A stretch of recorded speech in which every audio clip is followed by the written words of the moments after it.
morning, guys. Welcome to another day. Like I said, I was gonna start doing more videos for you guys. So today is Tuesday. Of course, we about to get rolling here in a minute. You know, I'm just coming off a 10-hour reset, so we about to, go over and pick up this load or whatever. But of course, I'm in the inside of the truck. Nothing major. It is an international. As you see, I got the GPS on my phone right there. It's plugged into the charger. Got the little. I use the auxiliary for the sound for the phone. The timing be off, if I watch videos through the USB. The back where I hang out, of course, I keep my duffel right here because this bed is long enough. I'm only 6 foot, so the bed is long enough to where I can still stretch out and I can keep all my stuff right there. So when I get ready to get my clothes out, take a shower, it's all right there.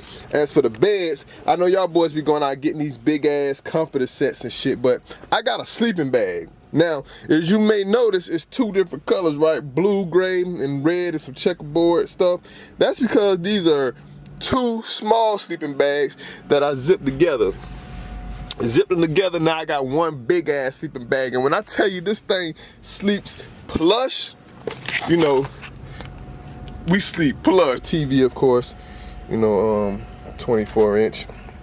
We got the MacBook up here, so when I'm editing videos for you guys. I mounted the damn Qualcomm in the back of the seat, of the driver's seat for some reason. So I just keep the shit down there, and maybe I can get a message. This is where I spend most of my time when I'm out here on the road. But we about to get the day started, so let's get it.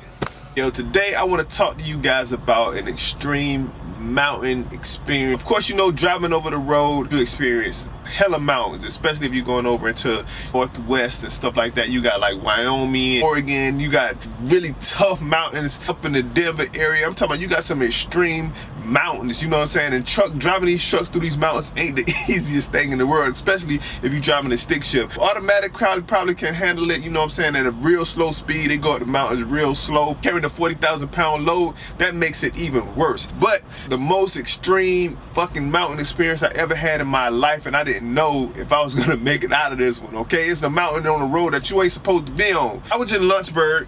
Let me get my phone out. Lynchburg, Virginia. Picked up, at this place. Once I picked up, I only had an hour left. I was working for Western, right? Of course, pulling from Western or whatever. They sent me to a place, and of course, it was the wrong address, and I had to drive another 2 hours to another address to get to the pickup. But needless to say, once I got the load picked up and everything, now I'm running out of hours. I had maybe an hour left. As you can see, this is Lynchburg. I was right here in Lynchburg is where I picked up at. Now, the closest truck stop is, as you can see, it's a Pilot, right? That green over there, that is mountain. That's all fucking mountain. But of course, we've seen mountains before, right? So no big deal. But and if I wanted to go around the mountain, look what I would have had to do. I would have had to go up 29, which is 29 right here. I had to go up 29 all the way up to 64, take 64 over, all right, to 81, and then get on the Pilot. That's how I could have, avoided the mountain. I could have went straight around it, but I'm running out of hours. So what I had to do was I put in the GPS, quickest route to get to this Pilot. And what it does, it takes me up, as you can see, let's see, I'm in Lynchburg, right? I'm in Lynchburg. So what it does is it takes me up this little interstate right here. I think it's 29. It takes me up 29. So we run up 29 all the way to 151. We run 29 to 151, right? 151. We run 151 to 56. Now, all along, this is all good. The GPS, we on the truck route, we good. We can go 56. So we take 56. As soon as it get to this green, I'm already in the green. Now I'm starting to see signs that say no trucks. This is after I'm already in there. Now, I'm like, oh shit, I need to turn around, right? So I'm trying to turn around. Nowhere to turn around. So if I zoom in a little bit, you can see, look how narrow this road is. I'm talking about absolutely no way to turn around. And I'm weaving through all these cuts and turns in this mountain, right? Like, look at this.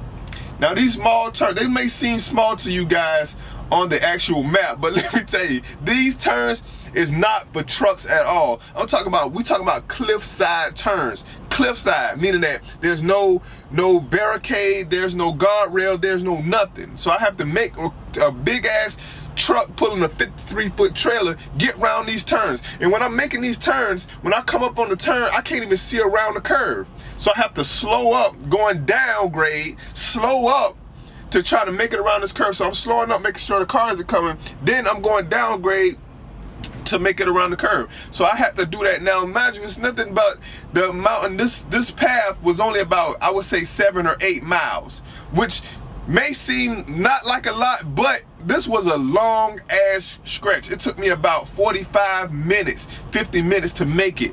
And I didn't know whether I was gonna make it or not. So meanwhile, I'm I'm fucking cruising basically.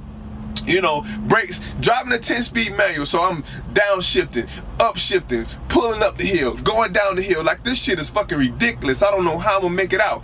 By the time I got to the middle of the mountain, hell broke loose, because now, you know, the brakes are starting to smoke. I'm in trouble, right? I don't know what I'm gonna do. So as the meantime, I'm still trying to navigate and make it through this tough mountain, which is, you know what I'm saying, just 56. I guess this is like a US 56, you know, cutting up through the mountains. Because as you can see, as soon as I come out, the pilot is right there on the other side. So literally, once I got to the bottom of the mountain, I'm curving through, the brakes are smoking. I had to stop in the middle, let the brakes cool off. So I'm just parked on the middle of the road because it's like a two-lane road, and now cars is behind me. Well, one car not. The good news is not many cars was on this road. They must know about this road. A lot of accidents has happened. I'm sure a lot of motherfuckers fell off the side of this thing because there's no guardrails. So a lot of cars, it wasn't a busy road, it wasn't a busy road at all. Like, not many cars, but a truck did get behind me and I was stopped on the highway. I was actually stopped in the middle of the road because the brakes was high. I couldn't go nowhere. So I'm just sitting there chilling for a minute. I'm like, damn, what the fuck am I gonna do? Like, the brakes are smoking.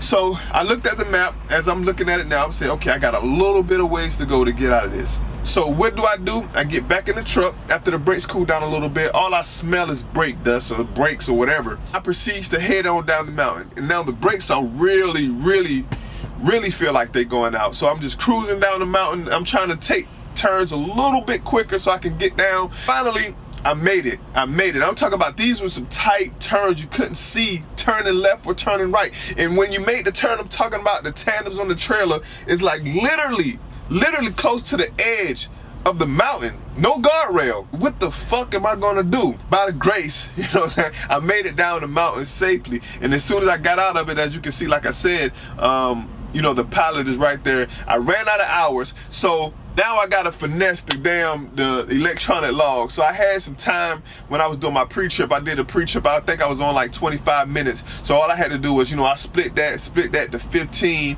and took the other 10 minutes, you know, and put it back in the sleeper time. So that made me look like I started driving a little bit later than I actually started. And that gave me about 10 minutes more of drive time to make it to the pilot. If you're ever in Virginia, please don't go down this mountain, all right? Don't go that way. If you want to try to cut across to make it to that pilot on the other side, you know, take the long way, man, because that Montebello or White Rock Mountain is the truth. You know what I'm telling you? It's a beautiful scenery. I was telling you, you got cabins all there out and through there, but you're on a 2-lane narrow road, not for trucks. 2-lane narrow road, not for trucks. How you gonna make it through there? I know I've been coming through there. People in the cabins was looking like, what the fuck? You can just tell by the looks on their face when you was riding through and you in the fucking semi, alright? You in the semi truck, right? An 18-wheeler. You in an 18-wheeler. They see an 18-wheeler coming down this road, they like, he in trouble. He's in trouble, man. I mean, it was the most, you know what I'm saying, humbling experience. You know, like, it makes you even more. If you see a sign that say not for trucks, if you have a truck and GPS that say not for trucks, man, don't take your ass down that road, man. Me, you know, I was using both, actually. I was using, you know what I'm saying, Trucker Path on here. I was using the truck navigation, but it wasn't until after I had done got into the mountain area to where the GPS came up and said no trucks. So I did look for places that I could just turn around and go back. Even though I was running out of hours, I didn't know what I was going to do. I was just going to have to stay on the side of the road on the interstate and see whatever. But being that I was out of hours, I couldn't make it hardly to nowhere. I don't know where I'm going to go, you know, and no place to turn around. It's like it's no turning back. I have to make it through this mountain. Just so happens that the mountain or the roads was just big enough, barely. You had to be precise. You had to be precise, on point with your turning, your braking, your downshifting, your upshifting. You had to be on point. A1 skills, I'm telling you, to get through this. A1 skills.